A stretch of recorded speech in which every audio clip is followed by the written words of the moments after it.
Lakini leo safari yetu ya Cup kubwa itaanza tofauti na vile ambavyo huwa tunaanza mara zote.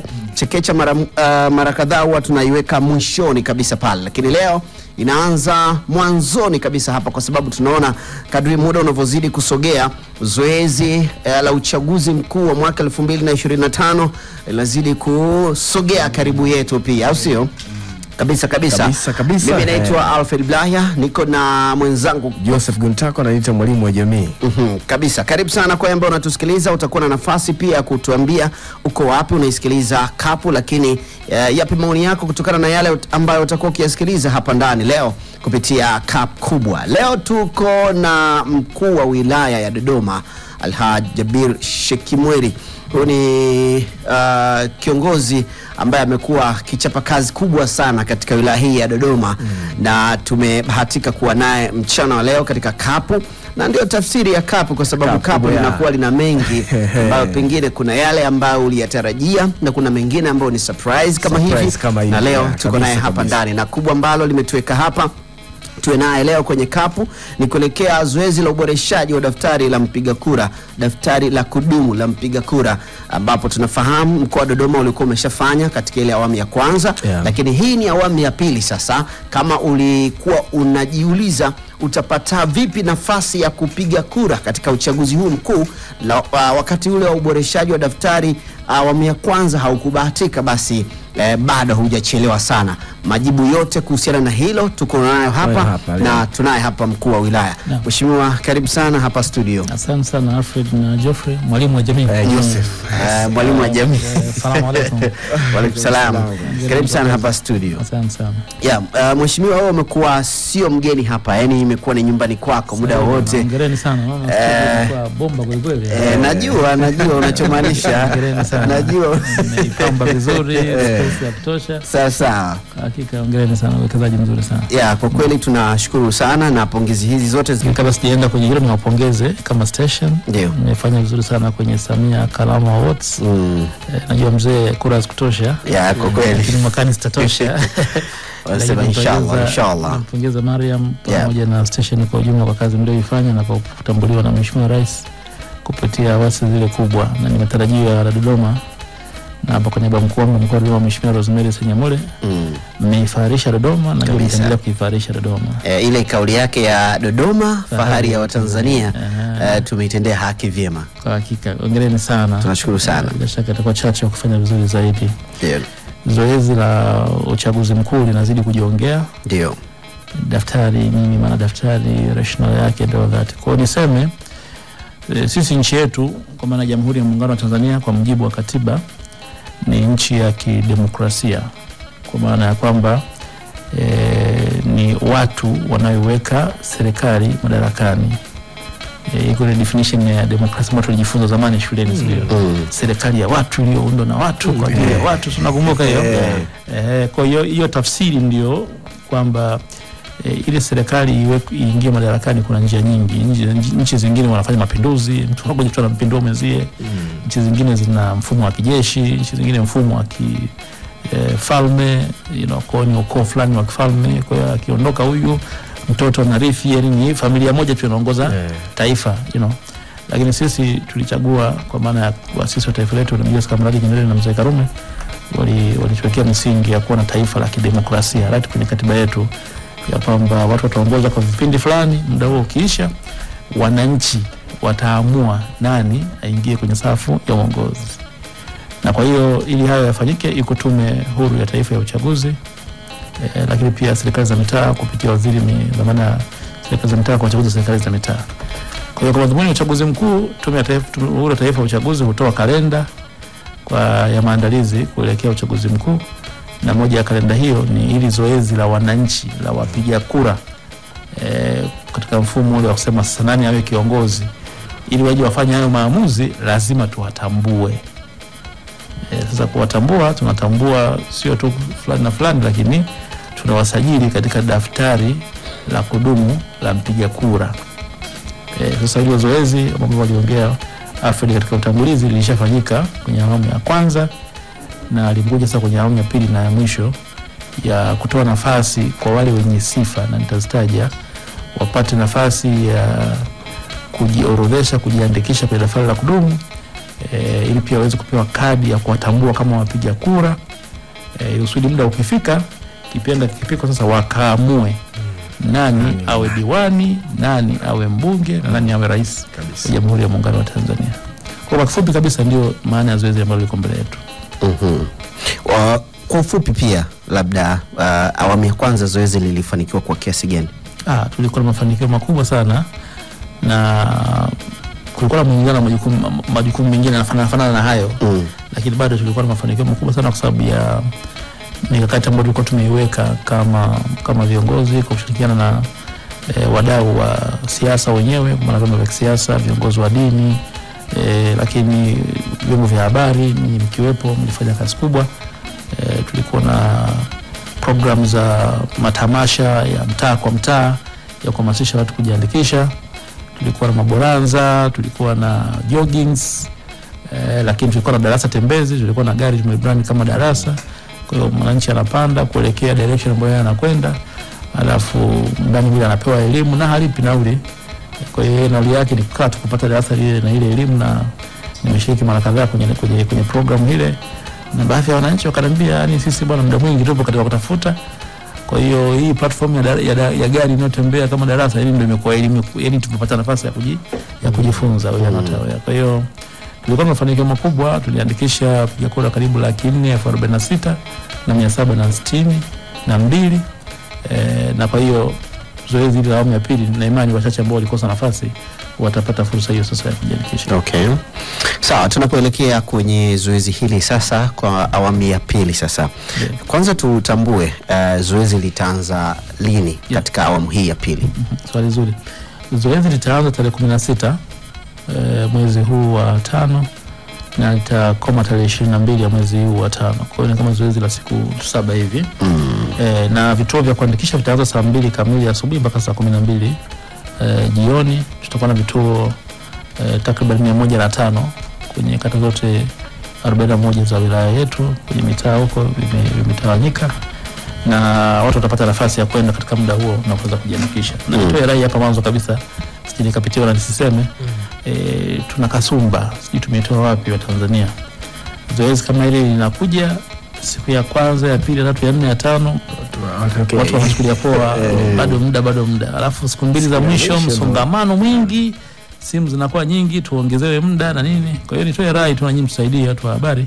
Ndio tumekuja hapa, watu watumie nafasi zaidi mwanzoni, yani ni watu wajitokeze mwanzoni, kuna msongamano, unajua pia kuna weekend inayokuja hapo.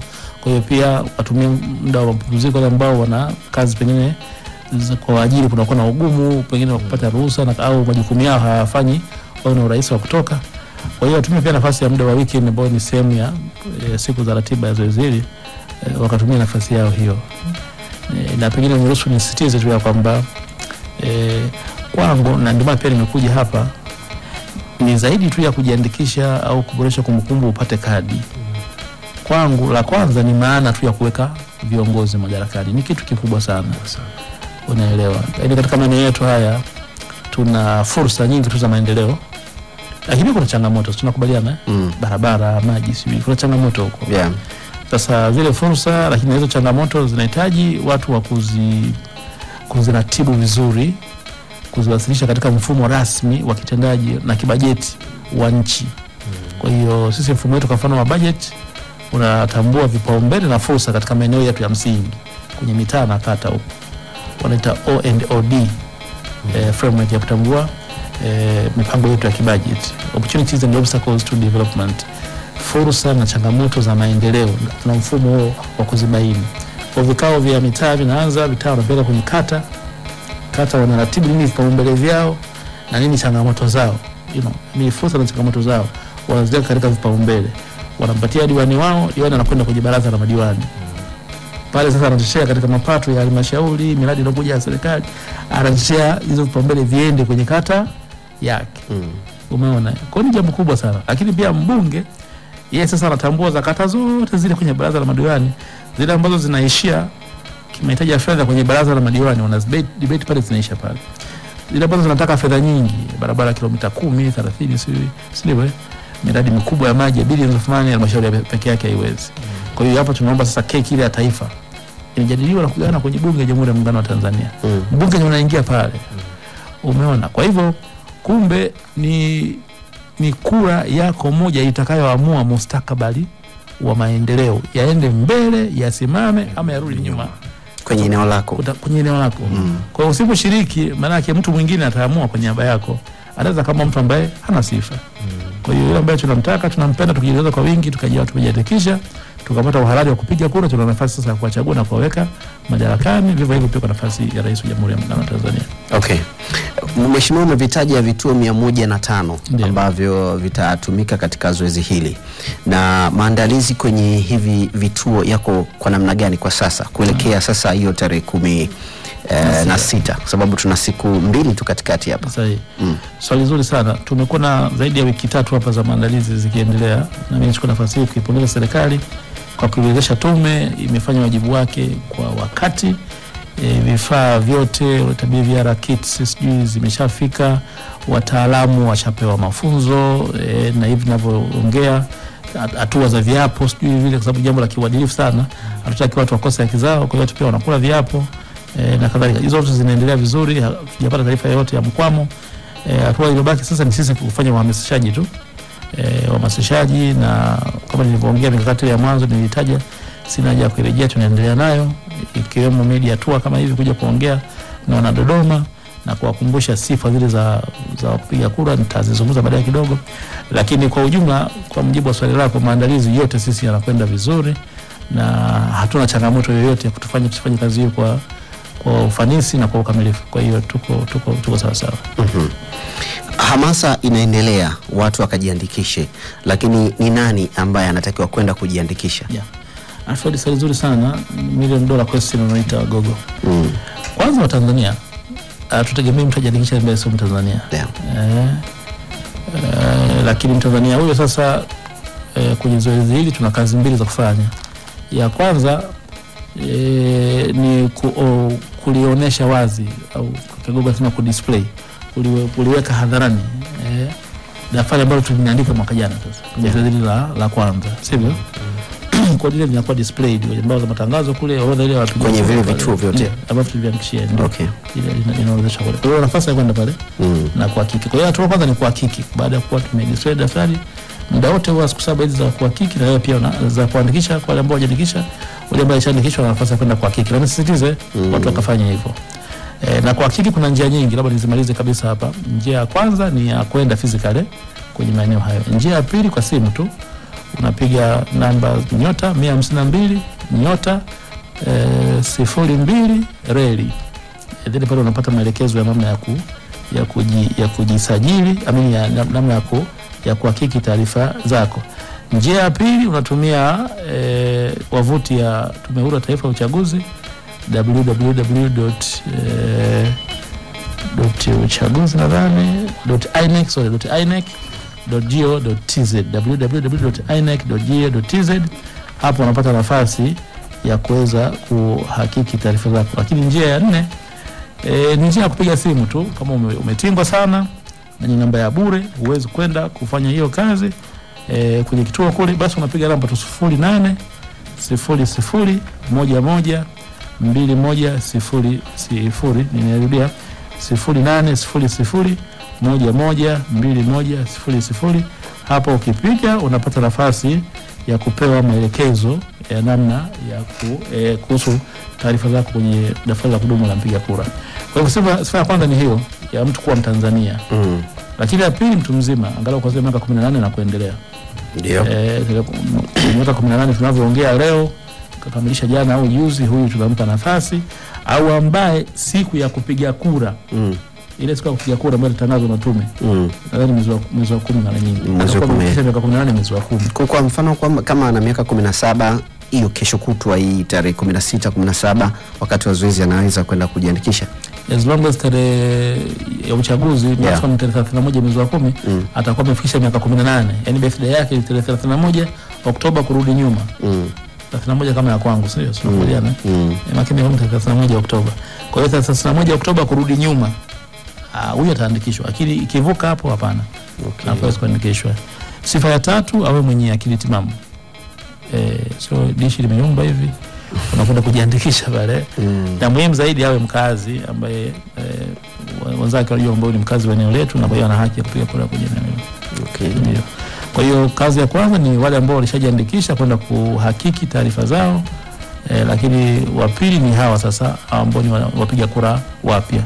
Lakini pia kundi la tatu ni wale watu ambao kwa sababu moja ama nyingine wana changamoto kwenye kumbukumbu zao. Mathalan alikuwa ni mkazi wa eneo lingine, hakuwa mkazi wa Dodoma, amehamia Dodoma, kwa hiyo ana nafasi ya kuhamisha kumbukumbu zake hapa.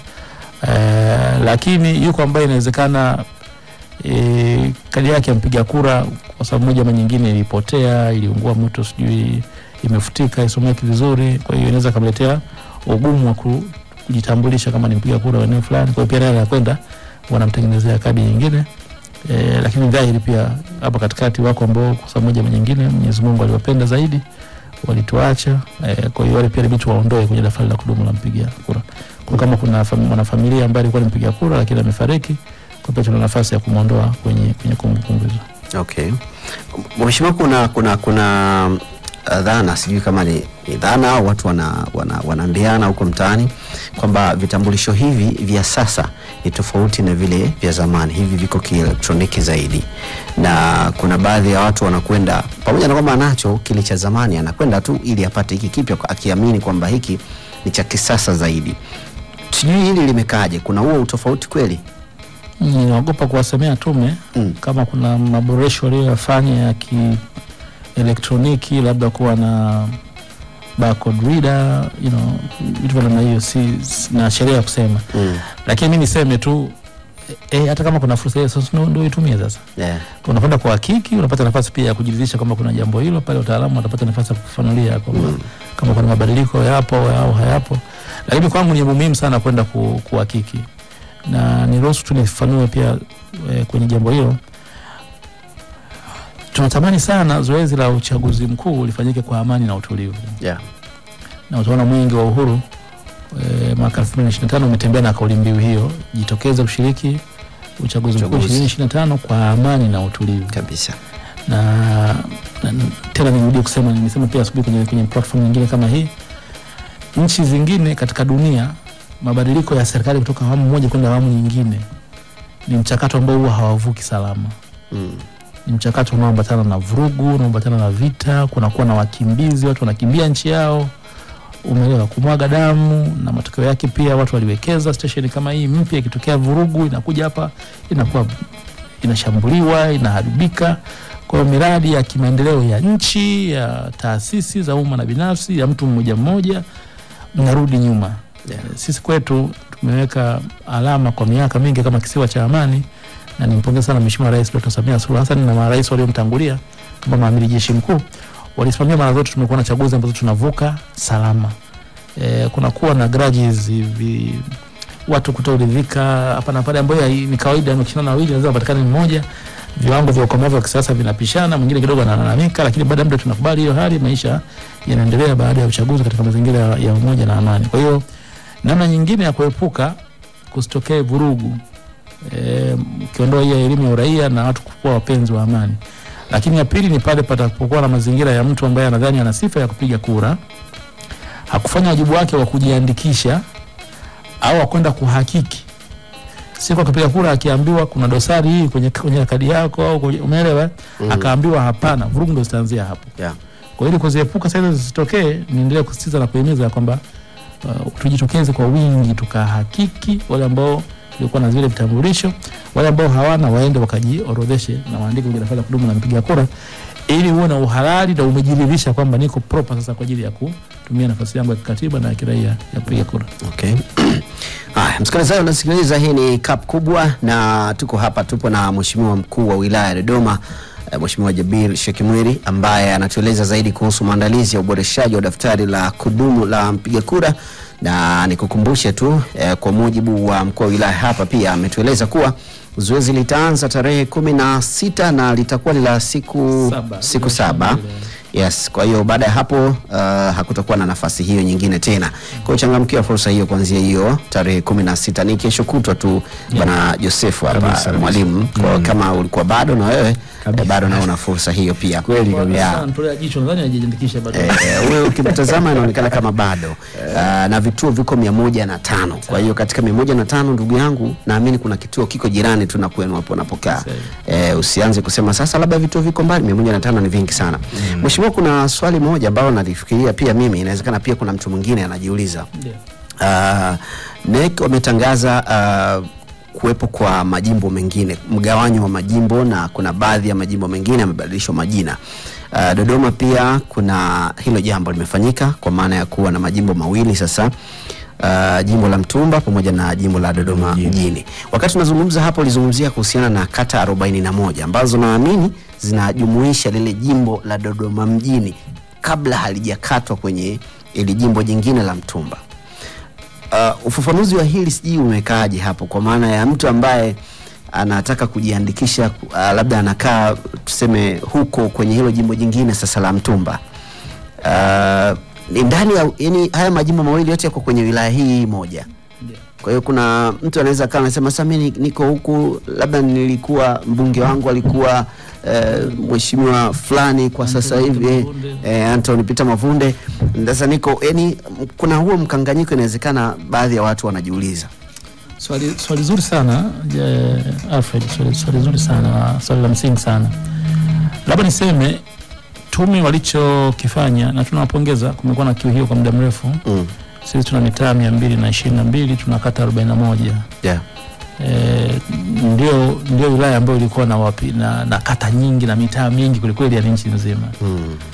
Mbunge amekuwa akijitahidi sana, lakini lazima tukiri kwamba palihitajika pia fursa ya wananchi kuhudumiwa kwa ukaribu zaidi, na fursa hiyo imepatikana.